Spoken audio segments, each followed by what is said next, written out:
il persiste sur ses décisions. Donc il a vendu le terrain familial. Il l'a vendu. Il se comporte pas bien. Vraiment. Et parfois il ne dort même pas à la maison. Parfois il dort pas à la maison. Waouh. Donc ça veut dire qu'il a maintenant de mauvaises fréquentations. Ça date de quand? Ça dure depuis quand comme ça? Ça fait déjà 2 semaines. 2 semaines? Oui. Waouh, waouh, waouh. Mon Dieu n'a pas terminé. S'il l'a déjà fait, il peut le refaire. Donc ma confiance est en son nom. Car mon Dieu est connu pour sa fidélité. Avec le recul, j'ai confiance pour la suite. Car mon Dieu est connu pour sa fidélité. Bien. Tu sais, ce n'est pas facile. Nous ne savons pas quel genre de personne ou quelle information il a pu avoir. Et la Bible est claire parfois là-dedans. La Bible est claire, pas parfois. Je veux dire, la Bible est claire là-dessus. Bon, la Bible dit que les mauvaises compagnies corrompent les bonnes mœurs. Et il se peut que je ne sais même pas s'il a terminé la classe de suivi dans laquelle il était. Je ne sais pas s'il a terminé. Non. C'est pas facile. Et puis, je pense qu'on devait quand même s'entretenir avec lui. Mais il n'est pas trop tard. Ce que nous pouvons faire, c'est de prier pour lui. Vraiment le recommander à la grâce de Dieu. Tu sais, parfois, les jeunes aujourd'hui, il a déjà quel âge comme ça? Oh, il avoisine déjà la trentaine. Vraiment. Tu sais, là, c'est le besoin de s'exprimer. C'est parfois le besoin de s'exprimer, le besoin de vivre et de faire un certain nombre de choses.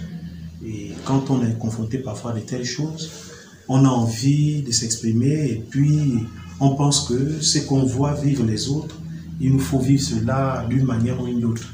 Ce qu'on a besoin de faire, c'est de prier pour lui. Et puis il traverse une phase aussi d'interrogation. Il a dépassé la vingtaine, il a certainement envie de se prendre en charge. Mais je ne pense pas que c'est la solution. Vraiment, je ne manquerai pas de demander au membre de l'intercession de le mettre en prière. Parce qu'à cette étape-là, l'ennemi peut le récupérer, le ramener en arrière.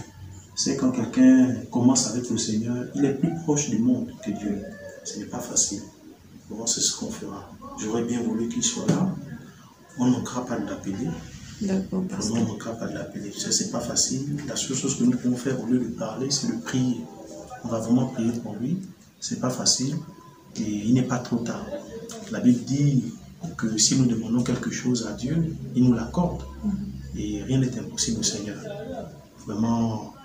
Et je pense que si on discute aussi avec lui, il pourra nous dire le fond de la chose. Et certainement, s'il ne nous dit pas, on peut discerner de quoi il souffre. Hein? Parfois, c'est des frustrations intérieures ou bien mauvaise compagnie. Mais Dieu est assez puissant pour cela. Vraiment, le Seigneur est assez puissant. Nous ne manquerons pas de prier pour lui. Vraiment, c'est particulier. Alors, à part ça, ça va, pasteur. C'est juste la situation de mon frère qui m'inquiète beaucoup. oui. Vous savez que nous sommes restés juste 2. Donc, c'est un peu compliqué. Et la famille nous rejette. Aïe. Donc, là, c'est compliqué. Ouais. Ah, ça. Bon, voilà ce que je vais te demander de faire. Tu disais que quand tu lui parles, il ne t'écoute pas. Voilà le conseil que je vais te demander d'avoir vis-à-vis de lui.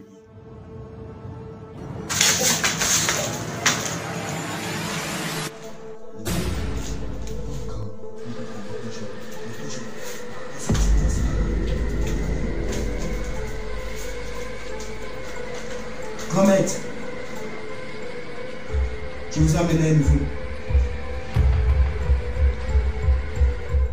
Il a besoin d'aide. Et tout simplement, il est venu me voir, il m'a demandé à ce que je l'aide. Et je le conduis vers toi. Tu m'as honoré et maintenant c'est à moi de t'honorer.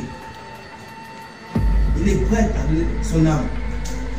Il est prêt à livrer sa famille. Comet. Bien compris, mais il faudra que tu le prouves en payant le prix. Car ce que tu veux Je peux te le donner en un clin d'œil, mais il faudra que tu payes le prix. Le prix. Il faudra que tu payes le prix.